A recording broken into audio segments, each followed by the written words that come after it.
जय हिंद दोस्तों। आज हम लोग इस वीडियो में क्लास 10th बायोलॉजी चैप्टर 2 श्वसन इसके लघु उत्तरीय प्रश्नों को हल करने वाले हैं। तो पहला प्रश्न है कि श्वसन जीवों के लिए क्यों अनिवार्य है, यानी कि श्वसन करना है वह जीवों के लिए क्यों जरूरी है। इसका उत्तर लिखेंगे कि श्वसन सभी जीवों के लिए जीवित रहने के लिए अनिवार्य है। यह जीव द्वारा लिए गए भोजन से ऊर्जा को निर्मुक्त करता है। हम अतः श्वसन द्वारा जो वायु शरीर के अंदर लेते हैं उसमें उपस्थित ऑक्सीजन का उपयोग ग्लूकोज को कार्बन डाइऑक्साइड और जल में विखंडन करने के लिए किया जाता है। इस प्रक्रम में ऊर्जा निर्मुक्त होती है, यानी कि हम लोग जब श्वसन की क्रिया करते हैं तो हमारे शरीर में जो ग्लूकोज उपस्थित होता है वह कार्बन डाइऑक्साइड और जल में टूटता है और उसके बाद हमें उससे ऊर्जा प्राप्त होती है।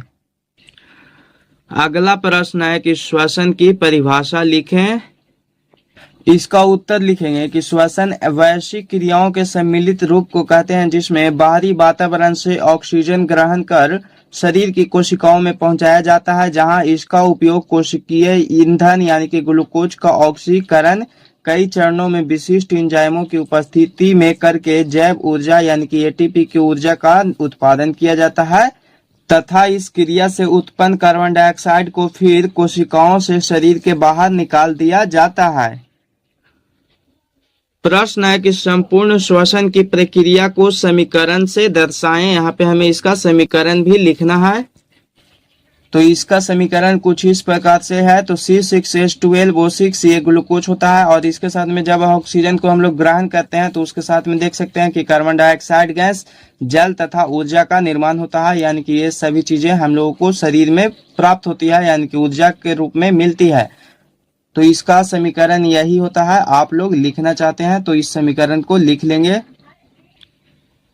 ग्लूकोज के आंशिक ऑक्सीकरण से किन किन यौगिकों का निर्माण होता है, यानी कि जब ग्लूकोज का विखंडन होता है तो किन किन यौगिक का निर्माण होता है।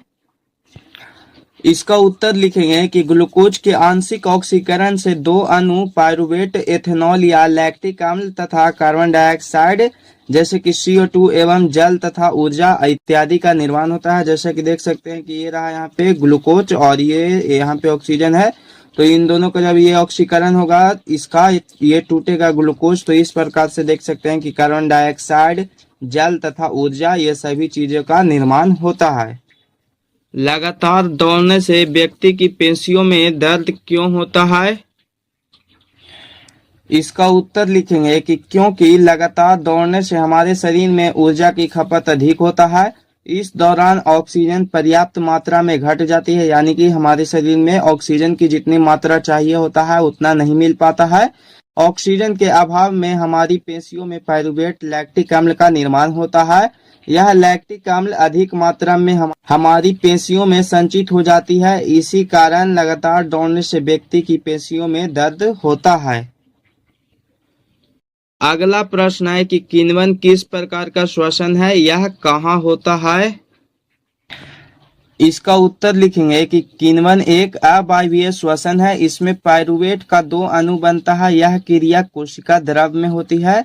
इसका प्रत्येक चरण विशिष्ट एंजाइम के द्वारा उत्प्रेरित होता है, यानी कि एक अलग प्रकार के ही एंजाइम के द्वारा यह क्रिया संपन्न होती है। श्वास नली या ट्रैकिया क्या है। इसका उत्तर लिखेंगे कि श्वास नली या ट्रैकिया द्वारा श्वसन कीटों जैसे कि टिड्डा तथा तिलचट्टा में होता है। ट्रैकिया शरीर के भीतर स्थित अत्यंत शाखित हवा भरी नलिकाएं हैं जो एक ओर सीधे ऊतकों के संपर्क में होती है तथा दूसरी ओर शरीर की सतह पर श्वास रंध्र नामक छिद्रों के द्वारा खुलती है। यह कीटों का श्वसन अंग है। तो आप लोगों को ये समझ में आया होगा कि श्वास नली या ट्रैकिया क्या है। तो यह एक प्रकार का श्वसन अंग है जो कि छोटे छोटे कीटों में पाया जाता है, जैसे कि टिड्डा हो गया, तिलचट्टा इत्यादि में। और मनुष्य का जो श्वसन अंग है वह फेफड़ा है और मछली का जो श्वसन अंग है वह गलफड़ा है। प्रश्न है कि मछलियों में गिल्स कहाँ अवस्थित होते हैं। इसका उत्तर लिखेंगे कि गिल्स एक विशेष प्रकार का श्वसन अंग है जो जल में घुलित ऑक्सीजन का प्रयोग श्वसन के लिए करते हैं। प्रत्येक मछली में गिल्स दो समूह में पाए जाते हैं। गिल्स के प्रत्येक समूह सिर के पार्श्व भाग में आंख के ठीक पीछे स्थित होता है। यानी कि मछली में गिल्स की संख्या होती है वह 2 होती है, तो कहाँ पाया जाता है, तो यह सिर के नीचे पीछे वाले भाग में आंख के ठीक पीछे स्थित होता है। मानव शरीर की कौन कौन सी संरचनाएं श्वसन अंगों का निर्माण करती है, यानी कि क्या क्या चीजें मिलकर मानव शरीर में श्वसन अंग का निर्माण करती है।